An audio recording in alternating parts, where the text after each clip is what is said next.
Andre Agassi, big forehand. Hey, don't underestimate his backhand. His backhand is devastating, especially when he hits down the line. He has two hands on the racket. This doesn't mean you have to have a two-handed backhand. You can have a one-handed backhand and hit it just as well. Footwork. Improve that first movement for the ball. As you start that forward part of the swing, I want you to watch that front leg of Andre's. It enables him to get underneath the ball. This is how he gets the lift.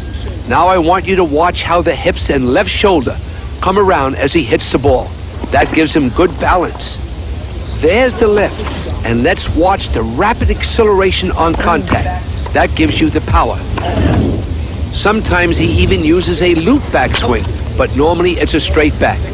But whatever backswing he uses, it's the quick hip and shoulder rotation. Hands work together. But on the contact, the top hand is going to do the work. It's going to accelerate that racket head through the ball. Some of you go out towards the target and wrap it around your shoulder.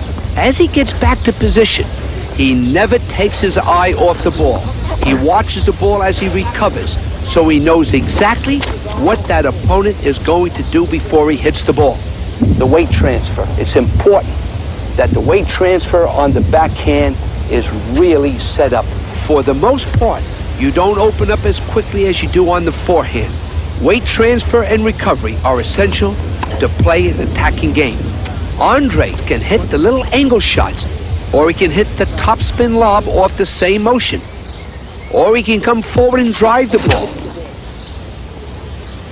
Now he's going to come up with the angle shot from the very same motion, but just before contact, he gets underneath and brushes the ball with that racket head. And now the topspin lob with the opponent coming to the net. Again, this very same backswing, hips turning, use of the front leg, which is imperative to get under the ball. But remember, it's making positions. Get yourself set with good balance to use that front leg and weight transfer. And by using the same motion every time, you can keep your opponent guessing as to what shot you are going to hit. In order to hit these shots, you have to practice. Have you ever thought of playing in between the singles and doubles lines? Try it. This is a drill that is great for people just starting out in tennis. It's made for just teaching them control. What you try to do is just keep the ball in the alley. Do not pull off the ball too quickly. Stay with it a fraction longer to develop greater accuracy and placement.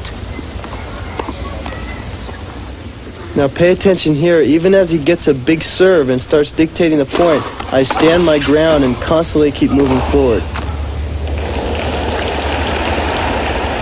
If you notice, I don't let his big serve and even effective volley push me off the baseline.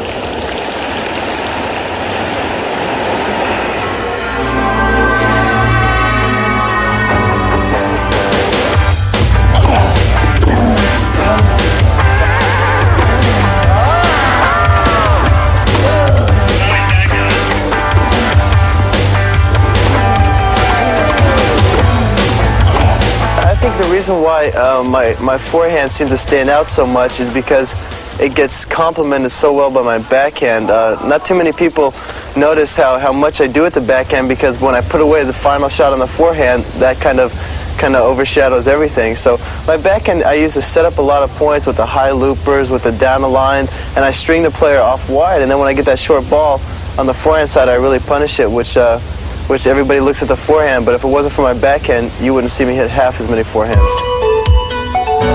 The backswing starts with the hip and shoulder rotation.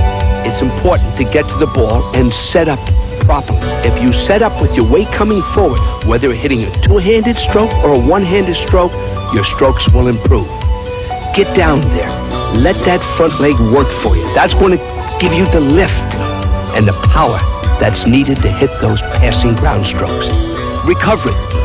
Again, follow out and through the ball. Let that racket head point to the contact zone or where you're trying to hit it.